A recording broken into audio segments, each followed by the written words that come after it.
15.7 kilohertz. And a little old school signal injection. Coming out of the B&K 1076.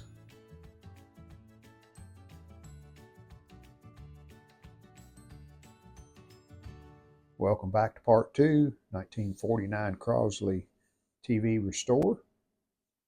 So let's get started. These two resistors that are blown apart, supposed to be 5.6 ohms, 1 watt. So I know those look really large, but back then a 1 watt resistor was large. So there's the actual size. That's an original, I'm sure, that one. The two sides of it. So we'll put a couple of new 5.6 ohm 1 watts in. All right, go to pin 2 of the damper tube. And let's see if we get anything. That's about 90 volts AC. And yeah, we've got 227 DC. 220 or so. Still dropping because we're starting to draw current. Yeah, she's getting pretty warm. That one's not bad, the second one. Let's see about this short one down here.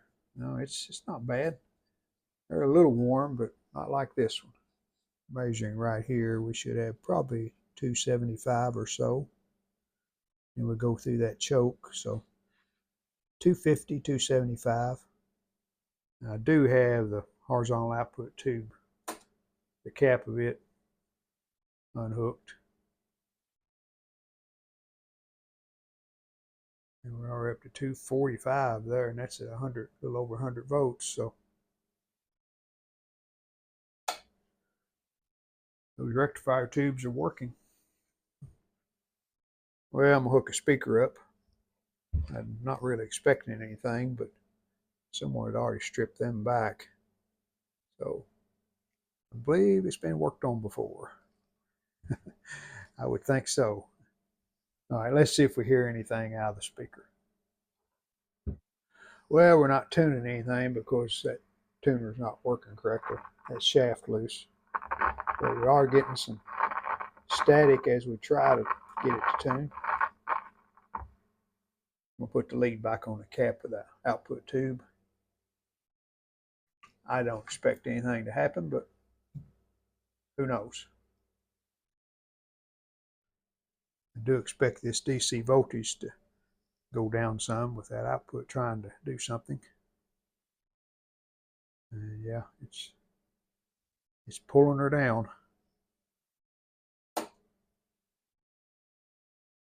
Well, no high voltage. So what do we do next? I think I'll pull that tuner out. See if I can do anything with it. If I can't repair it, then I need to be looking for one. Because being able to hear some sound, that helps a lot when you're troubleshooting. You know your own channel. And just makes it a little easier. This tuner has 3 connections here on the front. Those 3. One of them is ground. And it has coax input coming out of the back of the tuner. Now it's hardwired in, so we're going to take it loose right here at the antenna terminals. Right there. Okay, coax loose. And it looks like we have 3 1/4-inch head screws here in the bottom. We got it out here where we can attempt to do something with it.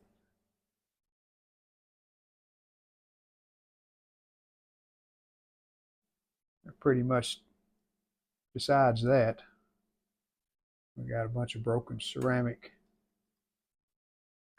and where the shaft couples on, it's all broke out. So that's why it's loose.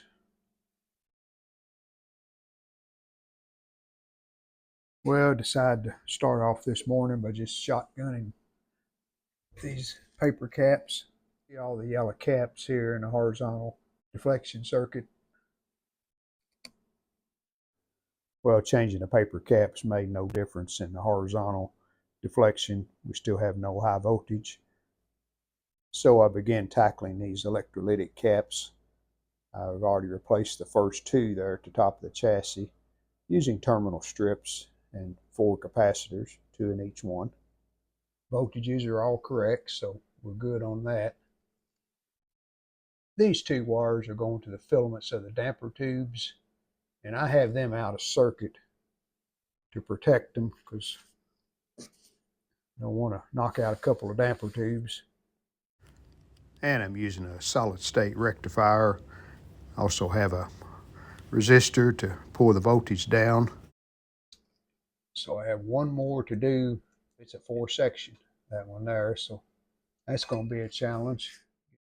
And then we have one here, and I've replaced this bottom cap here with 2 caps and a terminal strip. Did have to run a new wire over to the function switch. Finished changing the paper caps in the vertical circuit. We had a few there that we need to put in. Not much improvement on high voltage, so we got to figure that out. Well, a bit of good news. After I changed those 2 electrolytics with the terminal strips there on the right and left, still had no high voltage. Well, I say no, I had a couple of thousand volts, but I noticed that that 3rd electrolytic, that one, the shortest one of the 3, she was building up a lot of heat. And I think if I hadn't caught it when I did, I think it would have probably exploded. So I changed those caps as a 4-section. There's the way I did it. Just a terminal strip and a bus bar there for all the grounds to go together. And now we have horizontal drive. You can see we're at 15.7 kilohertz, and we have a picture. This is a really strange power supply. So apparently what was happening when I replaced the caps in those first 2 electrolytics, it just put more strain on that 3rd one that hadn't been changed. That remedied that situation when I put the new caps in. And now we have high voltage up around 10,000 volts. The picture is working. Quick look at this power supply. It's rather complicated. And when you add in this function switch, where that selects between the FM and the TV, you add all of that in, and it's a weird power supply. We got a plus of a cap going to ground, and we got numerous electrolytics. They're everywhere. I think I counted 13. The good news is I think we've got it figured out, and we are producing a picture now. And then we changed this one.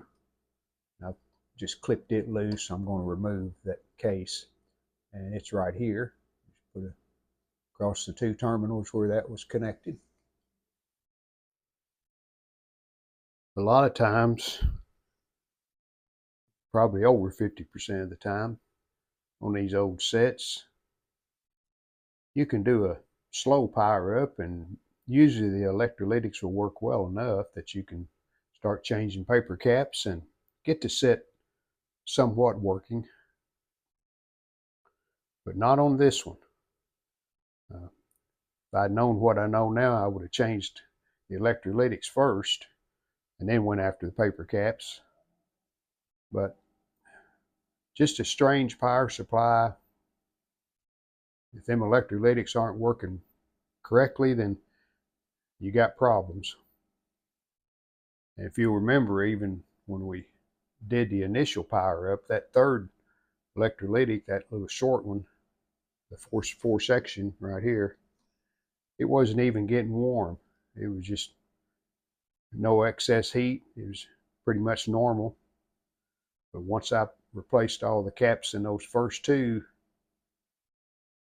that one couldn't stand the strain. Sometimes these candome resistors can be bad, but I wanted to show you what this one checks. R109 should be 570 ohms. 586, but well within a 10% tolerance. And the smaller candome, 363, 350. It's R98 right there. I'm going to move on and change these paper caps up in the audio and change that 2-section electrolytic. Get that taken care of. And then we'll be ready for the tuner when it arrives. Caps replaced in the audio circuit. And you remember we had this big one that was right here. It's 2 electrolytics, 220s, one's a 450 volt and the other's a 25 volt. And we just put them directly to the tube socket. And the only resistor that I found bad was this 68 ohm that goes to pin 7. It's a sound IF tube. Pin 7 to ground. It was reading almost 100 ohms, so we replaced it too. And we seem to be working fine.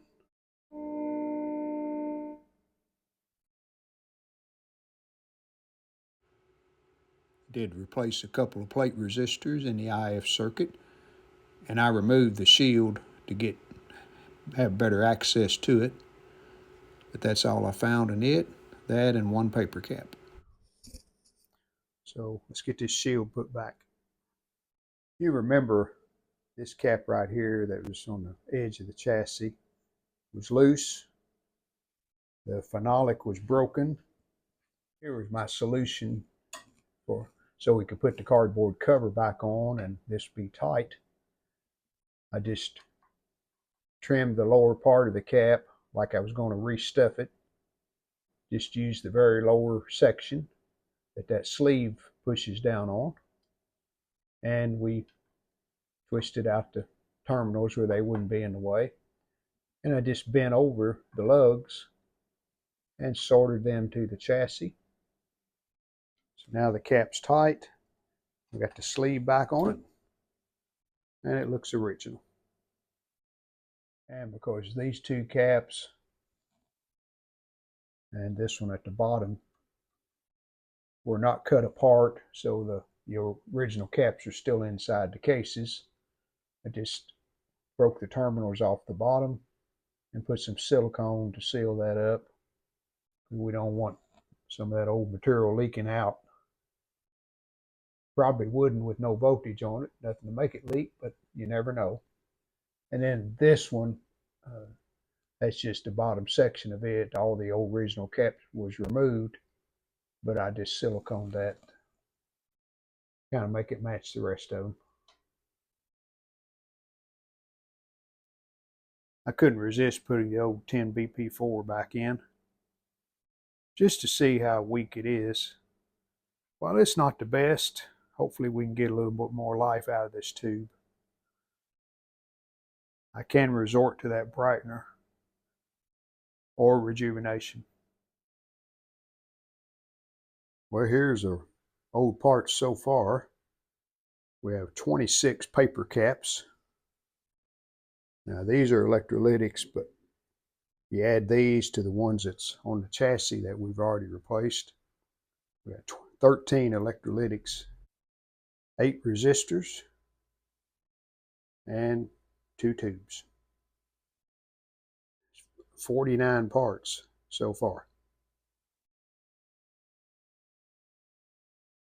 Speaker wires, just put some insulated tubing on them. They had a few little breaks in the insulation. I put some heat shrink on that first, and then put this long piece of heat shrink over the whole thing. So that should keep that safe. While we're waiting on that tuner to arrive, I'm going to do some cleaning on this chassis. We're going to try a couple of different products just to see which one works the best. We're going to try just plain alcohol first. This is 50% alcohol. We'll try that. And then I've had some pretty good success with lacquer thinner. Seems to take off that coating that's on the chassis. A lot of times it'll have a waxy type coating that's hard to get off. So we're going to try both these products and see which one does the best. Alright, we'll start here on just the front edge. Remove the 2 audio tubes. And let's see what happens. This is just alcohol, nothing else. It does eventually work. You can see it's starting to get a little more shiny there. Not too bad. Now let's try some lacquer thinner.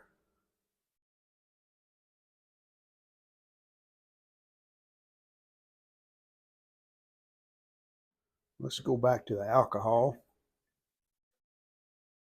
We'll try it right in here.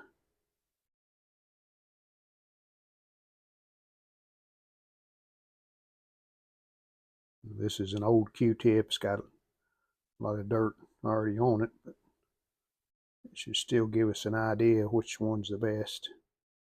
Lacquer thinner leaves a little more shiny. We hope to get it looking as good as this part that was under that tuner, but don't know about that. It's a lot to ask for. I'm going to work on it for a while and then I'll show you the results.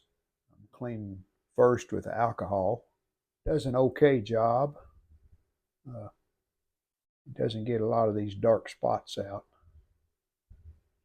And the lacquer thinner won't get them all out, but it gets some of those and gives it a better shine when you're finished. Use a combination of the two and work our way across.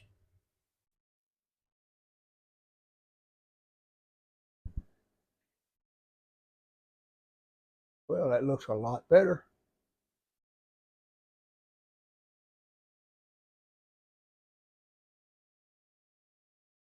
And a little old school signal injection. Coming out of the B&K 1076. Anxious to get that tuner. We'll get it put in and see how it looks then. I think I see a tuner in this box. There's a coax. And that was pretty nice there. The fellow put a piece of cardboard there to protect the dial. So hopefully it's not broken.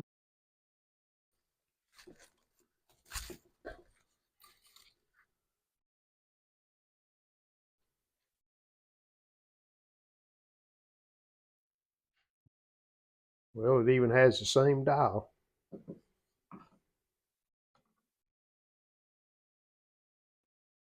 So before we try this in the set, I'm going to take this shield off and we're going to lube these bearings, the front one and the back one. They seem to be turning okay, but I don't want to take a chance on them breaking something, so we'll do that. And then we'll try it and see if it works. Remove the old dial, because this inner dial, the teeth are worn off of that gear. It looks like it's made out of phenolic material. There's no teeth left on that one side. So hopefully our dial we removed from the original set will work. Lubed up the bearings on each side of the shaft. After a bit of work on the tuner, we got it working pretty well. I think when I get this mounted back in the chassis, it would be a little more stable because we just got jumper wires hooked up. We don't have our coax hooked up, just with jumper wires, so that's affecting it some, but that's channel 6. Let me show you what was wrong with this tuner when I tried to use it.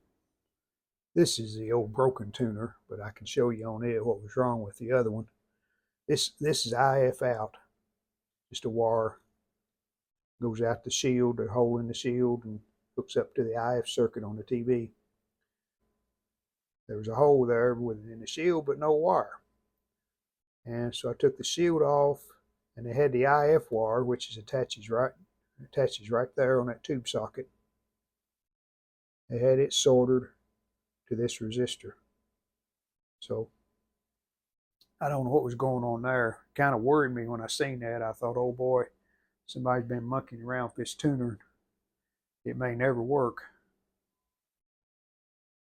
But I hooked that IF wire up where it should be, and that's it right there. Once I ran that IF wire out the shield, and it's working. Well, I made a huge mistake when I was changing these caps. Having issues with the new tuner end. Really sensitive, and you could move the antenna wire around just a little and the channel would go out. Just not acting right. And I found out why. This capacitor right here, this yellow one, this large one, that is C69.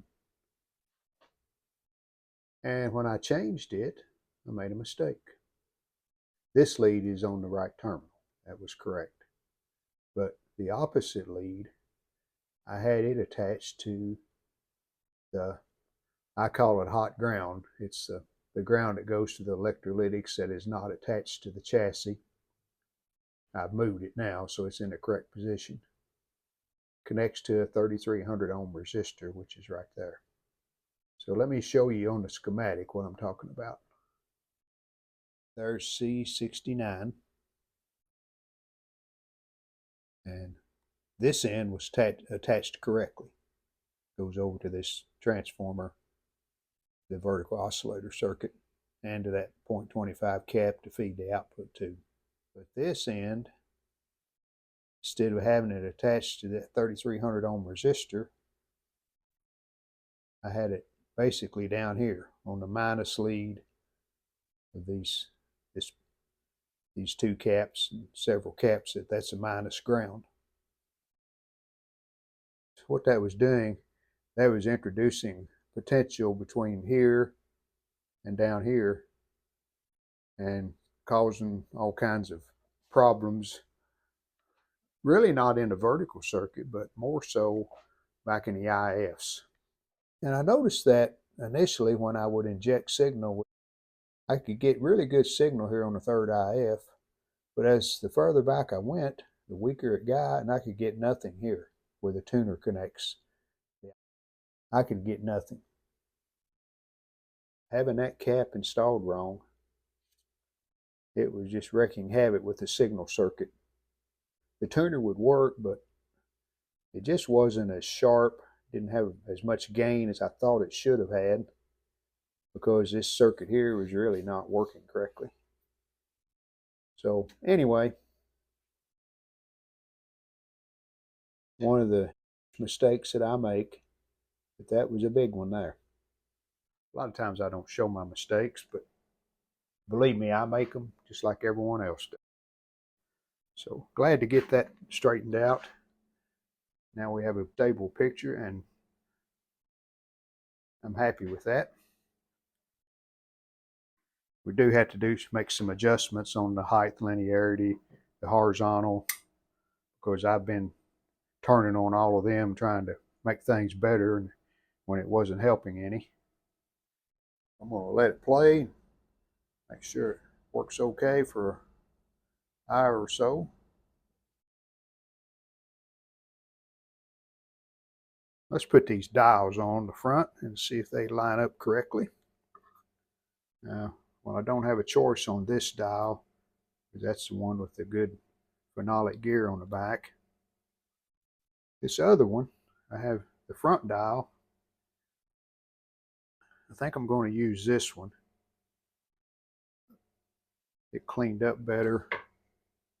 This is one that was on the set, but it has something right in there. It's dull looking. There you can see it, I think. And I'm afraid to get too aggressive trying to get that off. It looks like glue or something that's stuck to it. And this one just looks better, so we'll use it. I think the way this works, my TV's on channel 5, so I have it lined up there at 12 o'clock. So we put that gear on, or that dial on first, and it's locked in. And we've got a little washer that goes on between the dials. And then now I need to tune the radio to a known station and then set the radio dial to the correct number. That's 94.3, so I'm going to loosen it, move it just a little to the right, because that's picking up pretty much on 94. Well, that's close enough. So now let's go back to channel 5. That's what I'm using for my TV. And let's see if it still works. And there's 5, so okay.